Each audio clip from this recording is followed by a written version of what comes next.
Assalamualaikum warahmatullahi wabarakatuh. Halo teman-teman semuanya, welcome back my YouTube channel. Kembali lagi bareng aku. Halo teman-teman, mohon maaf baru bisa hadir lagi untuk bikin video ini ya. Nah, bagaimana nih persiapan teman-teman menuju ujiannya? Apakah udah 90%? Nah, bagi teman-teman yang masih 50% ke bawah itu perlu berlatih lagi ya.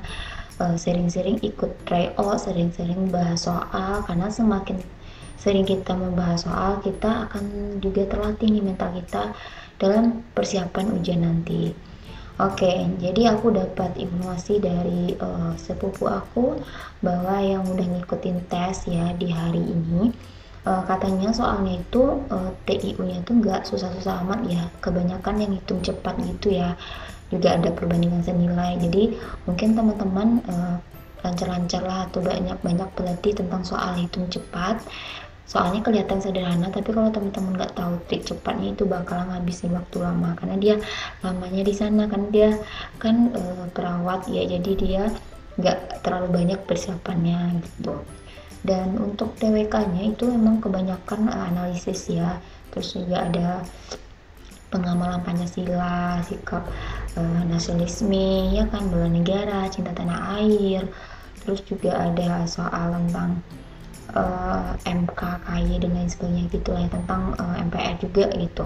Jadi mungkin bagi banyak orang juga ada yang menemukan soal yang berbeda. Mungkin ini dikumpulin aja ya teman-teman, jadiin acuan aja, karena setiap orang juga soalnya tuh ada sedikit beda-bedanya gitu. Karena si A dapatnya kayak gini, sedangkan si B nggak dapat kan gitu. Terus TKP-nya juga banyak juga cara membaca cepat ya, karena cerita kan, kita dihadirkan sebuah kasus, bagaimana kita cara cepatnya juga dan tepat juga nih menjawabnya. Kalau bisa nilainya poinnya 5 ya, karena kita kan mencari nilai setinggi-tingginya di TKP ya, karena TKP itu nggak ada nilai yang nol. Jadi kalau bisa nih banyak-banyak bahas soal TKP juga. Oke teman-teman, nah kali ini aku akan membahas soal campuran. Oke, bagi teman-teman yang baru bergabung di channel aku, jangan lupa untuk support channel ini dengan bantu like-nya, komen, dan subscribe. Dan yang paling penting, nyalain lonceng notifikasinya, biar teman-teman gak ketinggalan nih informasi dari aku, dan aku lebih semangat bikin videonya. Oke teman-teman, terima kasih atas dukungannya. Yuk kita bahas soal yang pertama. Oke, ini soal pertama adalah makna Pancasila sebagai paradigma pembangunan adalah. Oke, sebelumnya aku disclaimer dulu ya, kalau FR itu pastinya bukan persis banget ya sama soal asli, nggak mungkin kan bisa dihafalin dalam bentuk soal kayak gini gitu ya. Jadi ini merupakan gambaran kira-kira dari teman-teman ujian tuh dia dapat soalnya sekitar ini. Jadi aku kasih contoh soalnya seperti itu nih. Jadi ini bukan soal asli ya, tapi ini soal gambaran. Karena ada yang banyak nanya, kak ini soalnya yakin nih mirip gitu kan, karena nggak mungkin juga soalnya semirip ini ya, karena kan nggak mungkin ngelakuin soal selengkap ini juga gitu. Oke ya teman-teman, nah kita bahas soal yang pertama, makna Pancasila sebagai paradigma pembangunan. Paradigma pembangunan. Oke, jadi kita baca dulu optionnya. Nilai-nilai dasar Pancasila hanya sebagai simbol dalam pelaksanaan pembangunan nasional. Oke, kita simpan dulu. Yang B, yang menjadi dasar dalam pelaksanaan pembangunan adalah nilai-nilai instrumental, yaitu hasil penjabaran dari nilai-nilai dasar Pancasila. Lanjut, tujuan pembangunan yang hendak dicapai boleh bertentangan dengan nilai-nilai Pancasila. Oke, katanya kalau katanya di sini kan bertentangan ya teman-teman. Oke, kalau bertentangan ini udah pasti salah nih, yang option C ya, karena nggak mungkin kan, karena kita membahas makna Pancasila sebagai paradigma pembangunan. Pembangunan dapat dilandaskan pada sila satu aja, enggak hanya sila satu ya, juga bisa dengan sila yang lainnya, jadi ini kurang tepat juga. Lanjut. Oke, nilai-nilai dasar Pancasila secara normatif menjadi dasar segenap aspek pembangunan nasional yang dijalankan di Indonesia. Nah, jadi ini boleh lah ya, kita simpan dulu. Nah, oke, jadi menurut teman-teman jawaban yang tepat adalah yang mana? A, B, atau E? Oke, kita simak pembahasannya dari sini. Nilai-nilai dalam Pancasila secara normatif menjadi dasar segenap aspek pembangunan nasional yang dijalankan di Indonesia. Artinya ini jawabannya adalah option A. Pancasila sebagai paradigma pembangunan, ya ingat di paradigma pembangunannya itu merupakan nilai-nilai dasar Pancasila secara normatif menjadi dasar segenap aspek pembangunan nasional yang dijalankan. Oke, jadi jawaban dari teman-teman harus paham bahwa paradigma pembangunan itu seperti apa sih, itu dasarnya sebagai apa gitu, ya kan? Sebagai aspek pembangunan nasional yang dijalankan Indonesia. Nah, jadi option A sama option B itu kurang tepat ya. Oke teman-teman, kita lanjut ke soal nomor 2. Nah, rancangan Undang-Undang Anggaran Pendapatan dan Belanja Negara diajukan oleh Presiden untuk dibahas bersama DPR. Oke, kata kuncinya di sini adalah DPR. Oke teman-teman, dengan memperhatikan pertimbangan. Oke, jadi rancangan Undang-Undang Anggaran Pendapatan dan Belanja Negara diajukan oleh Presiden ini untuk dibahas bersama DPR dengan memperhatikan pertimbangan apa? Adalah pertimbangan DPD. Nah, ini bunyinya ada di pasal 23 ya teman-teman, yang di sini. Pasal 23. Nah, kalau ayat 1 membahas anggaran pendapatan dan belanja negara sebagai wujud dari pengelolaan keuangan negara ditetapkan setiap tahun dengan undang-undang dan dilaksanakan secara terbuka dan bertanggung jawab untuk sebesar-besarnya kemakmuran rakyat gitu. Oke, kalau ayat 2, rancangan undang-undang anggaran pendapatan dan belanja negara diajukan oleh Presiden. Nah, jadi yang ini tadi ya, ini kan ayat 2 nih sebenarnya ya, diajukan oleh Presiden untuk dibahas bersama DPR dengan mempertimbangkan pertimbangan DPD. Nah, teman-teman harus ingat ya, karena pasal yang dikeluarkan itu bukan pasal top tanya pasal apa, tapi lebih ke isinya gitu. Oke teman-teman, maka teman-teman harus paham bunyi pasal masing-masing. Kalau ayat 3, apabila Dewan Perwakilan Rakyat tidak menyetujui rancangan anggaran pendapatan dan belanja negara yang diusulkan oleh Presiden, pemerintah menjalankan anggaran pendapatan belanja negara tahun lalu. Nah, ini juga keluar nih, sering nih keluar soal yang ayat 3 ini. Jadi kalau misalnya anggaran belanja negara itu tidak terjalankan, berarti bisa kita pakai anggaran pendapatan dan belanja negara tahun lalu, kata kuncinya di sini, tahun lalu.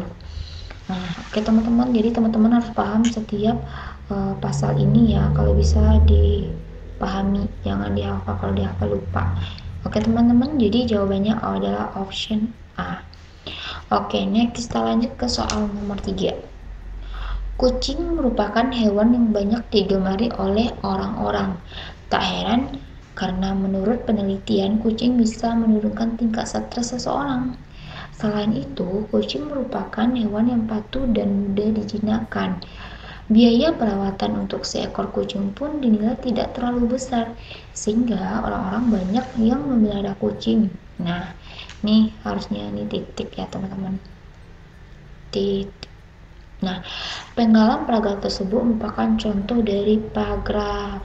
Nah, paragraf itu kan ada namanya induktif, deduktif, dan campuran. Nah, kalau campuran berarti inti pembaca dia membahas itu ada di awal kalimat sama di akhir kalimat. Nah, kalau induktif itu biasanya di akhir. Nah, kalau deduktif itu adalah di awal ya. Karena kucing merupakan hewan yang banyak digemari orang-orang. Nah, kata kuncinya udah jelas di sini. Merupakan hewan yang banyak digemari oleh orang-orang. Nah, Baru dijelaskan bahwa tak heran karena menurut penelitian ini bla bla bla bla, dijelaskan kucing itu bisa membuat orang menurunkan tingkat stresnya. Kemudian hewan yang patuh, mudah dijinakkan, itu kan lebih ke kalimat penjelas, tapi kata kuncinya kan di sini dia lebih membahas kucing adalah hewan yang banyak digemari. Ya teman-teman, di sini dijelaskan bahwa paragraf itu merupakan paragraf yang gagasan utamanya itu terletak di awal paragraf. Nah, kalau campuran kan terletaknya di awal sama di akhir. Oke. Jadi kalau pada penggalan paragraf tersebut gagasan utamanya terletak di kucing merupakan hewan banyak digemari oleh orang-orang. Jadi jelas banget ya. Jadi di sini terletaknya di awal yang ini, di awal kalimat. So jawabannya benar adalah paragraf awal kalimat gagasan utamanya. Oke tempat. Nah ini aku juga bahas TIU-nya juga ya. Sebuah bak air berisi air 3/5 bagian. Oke. Apabila ke dalam bak air tersebut dituangkan 5 liter minyak, maka drum itu menjadi 4/6 bagian. Kapasitas drum tersebut adalah Nah, jadi kalau misalnya teman-teman ketemu soal yang kayak pecahan atau per-part kayak gini, bahas 3/5 terus ditambahkan lagi menjadi 4/6 bagian, kita anggap aja satu bagian full penuh itu sama dengan nilainya X. Kita anggap aja variabelnya X biar memudahkan teman-teman. Nah, kita kalau misalnya 35 bagian berarti ingat ya, kalau bagian 3/5, kalau bagian kita anggap X, kita tambah dengan katanya kan dituangkan, berarti ditambahkan dong 5 liter, terus dia menjadi 4/6 bagian, berarti jadiin sama dengan 4/6 X ya, karena dia bagian. Nah, jadi kalau ketemu soal-soal TIU seperti ini jangan sampai shock, jangan sampai bingung gitu ya, padahal ini soal sangat sederhana. Jadi kalau yang ada variabelnya kita pindahkan ya. Nah, ini pindah dua kan, ini positif nih, dikurang 4/6 X sama dengan min 5. Jadi kita samakan variabelnya semua, 5 sama 6 itu kan 30 ya. Nah, 30 bagi 5, 6 kali 3, 18 X. Kurang 30 bagi 6, 5 kali 4, 20 X. Sama dengan min 5.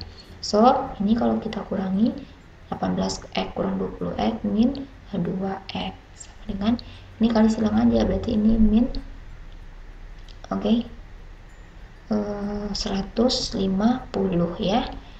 Jadi nilai X nya adalah min 150 dibagi dengan min 2 sama dengan min sama min habis ya. Jadi 120 bagi 2 adalah 75. Jadi kapasitas drum maksimal itu adalah 75 liter. Mudah kan teman-teman? Nah, kita lanjutkan ke soal nomor 5. Nah, ini kan soalnya juga menghabiskan waktu, tapi kalau teman-teman tahu triknya ini cepat. Anto berlari lebih cepat daripada Indra. Jadi kita simbolkan aja Anto lebih cepat, kita anggap aja besar dari Indra ya, artinya gitu. Kakak berlari lebih lambat daripada Ivan, otomatis kan Ivan yang lebih cepat. Nah, Ivan cepat daripada kakak.